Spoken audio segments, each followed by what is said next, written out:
Haleluya. Selamat pagi saudara-saudara yang dikasihi oleh Tuhan Yesus Kristus. Kita bersyukur kepada Tuhan, kembali kita berada di minggu yang baru, di pertengahan bulan November.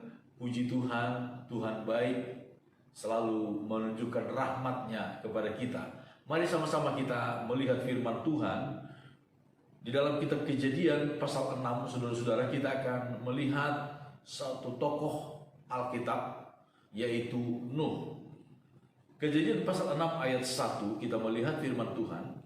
Ketika manusia itu mulai bertambah banyak jumlahnya di muka bumi, dan bagi mereka lahir anak-anak perempuan, maka anak-anak Allah melihat bahwa anak-anak perempuan manusia itu cantik-cantik, lalu mereka mengambil istri dari antara perempuan-perempuan itu, siapa saja yang disukai mereka. Berfirmanlah Tuhan, Rohku tidak akan selama-lamanya tinggal di dalam manusia, karena manusia itu adalah daging, tetapi umurnya akan 120 tahun saja. Pada waktu itu orang-orang raksasa ada di bumi, dan juga pada waktu sesudahnya, ketika anak-anak Allah menghampiri anak-anak perempuan manusia, dan perempuan-perempuan itu melahirkan anak bagi mereka. Inilah orang-orang yang gagah perkasa di zaman purbakala, orang-orang yang kenamaan.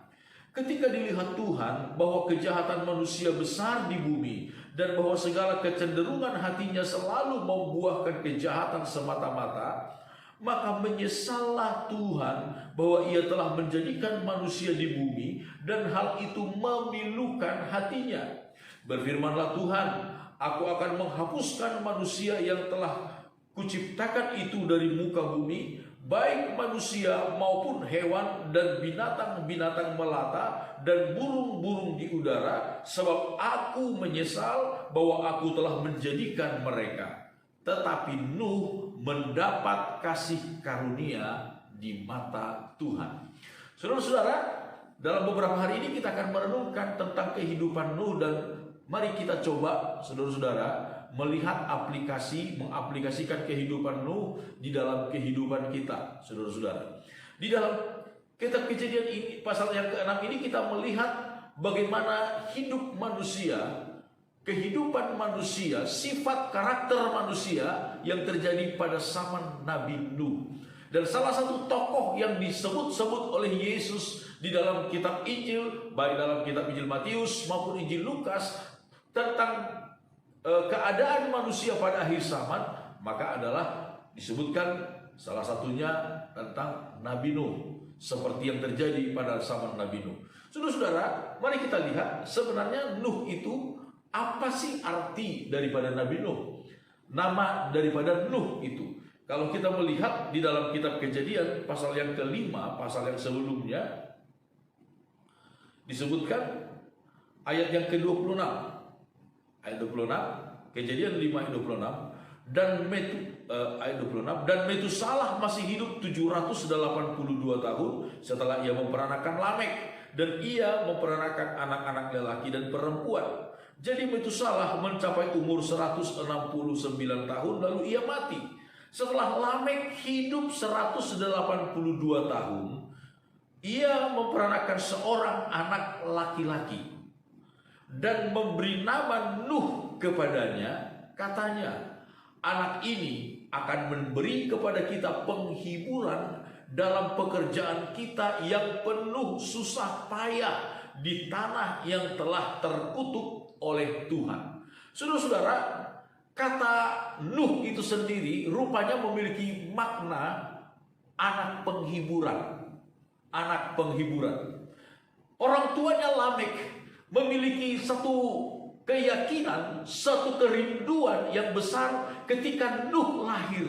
Manusia pada waktu itu, saudara-saudara, disebutkan penuh dengan susah payah.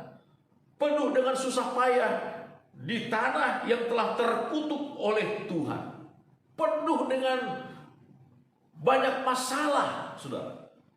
Banyak persoalan, susah payah dalam banyak hal. Tetapi ketika Nuh lahir, ada sebuah pengharapan dalam diri orang tuanya, sehingga memberikan nama anak itulah, yaitu Nuh. anak penghiburan di tengah-tengah segala kesusahan. Saudara-saudara, ketika kita dalam berbagai macam kesusahan, ingat bahwa Tuhan sanggup untuk menghiburkan kita. Di tengah-tengah dunia yang penuh dengan kesusahan, saudara-saudara, ingat, biarlah kita menjadi penghiburan di tengah-tengah dunia ini. Di tengah-tengah dunia ini. Rasul Paulus, dia berkata di dalam kitab 2 Korintus pasal yang pertama, saudara-saudara, 2 Korintus pasal yang pertama ayat 3. Terpujilah Allah Bapa Tuhan kita Yesus Kristus, Bapa yang penuh belas kasihan dan Allah sumber segala penghiburan, yang menghibur kami dalam segala penderitaan kami, sehingga kami sanggup menghibur mereka yang berada dalam bermacam-macam penderitaan dengan penghiburan yang kami terima sendiri dari Allah. Haleluya. Saudara-saudara, Paulus di sini mengungkapkan bagaimana bagaimana ia menerima penghiburan dari Tuhan. Allah sumber segala penghiburan yang menghibur kami dalam segala penderitaan kami. Saudara-saudara, dalam begitu banyak susah payah kita di dalam dunia ini, ketika kita hidup dekat dengan Tuhan, kita ingat saudara-saudara, kita harus pahami bahwa Nuh ini berasal dari garis keturunan orang-orang yang menyembah Allah, dari keturunan Set, keturunan Adam dari Set, garis keturunan orang-orang yang menyembah Allah. Ketika kita menjadi orang yang menyembah Tuhan, takut akan Tuhan, saudara-saudara, dalam segala susah payah kita pun Tuhan memberikan penghiburan. Dan maksud itu, kemudian Paulus berkata, yang menghibur kami dalam segala penderitaan kami, sehingga kami sanggup menghibur mereka yang berada dalam bermacam-macam penderitaan dengan penghiburan yang kami terima sendiri dari Allah. Saudara, maksud dari Tuhan menghibur kita, salah satunya adalah supaya kita juga dapat menghiburkan, menguatkan orang lain. Saudara, kalau kita dikuatkan oleh Tuhan, biarlah kita juga menguatkan saudara-saudara kita yang lain. Kalau kita diberkati oleh Tuhan, biarlah kita menjadi saluran berkat dengan caranya Tuhan.